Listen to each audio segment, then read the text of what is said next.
নমস্কার। ঠাকুরমা স্বামীজি গুরুদাদা শ্রীচরণের প্রণাম জানাই। আজকে একটি সংগৃহীত কাহিনী শোনাচ্ছি। শিরোমণিপুরের দুদু ফকির ও সেলিম ফকির মায়ের বাড়িতে যেত। নবান্নের সময় তারা চামড় দুলিয়ে ভিক্ষা করত। শ্রী শ্রীমা তাদের খুব ভালোবাসতেন এবং তারাও খুব ভক্তি করতেন মাকে। শিরোমণিপুরের পীরের দরগায় তিনি ঘোড়া ও সিন্নি মানত করতেন। হামেদি চাচা ও মফেতি চাচা বলতো, মায়ের কি ভক্তি,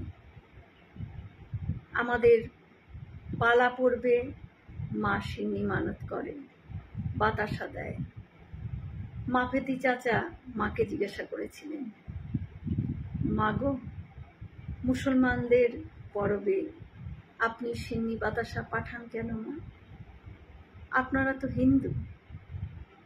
মা বলতেন, বাবা, ঠাকুর কি আলাদা হয় কখনো?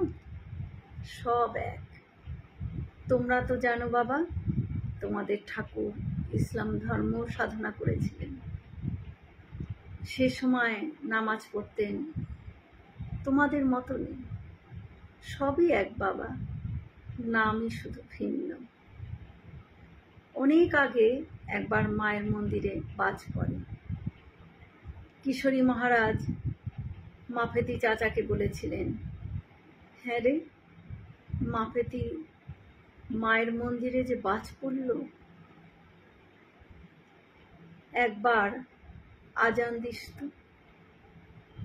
মাফেতি চাচা মহারাজের কথা মতো মন্দিরের কাছে আজান দিয়েছিলেন। কিশোরী মহারাজ মায়ের কাছেই মানুষ।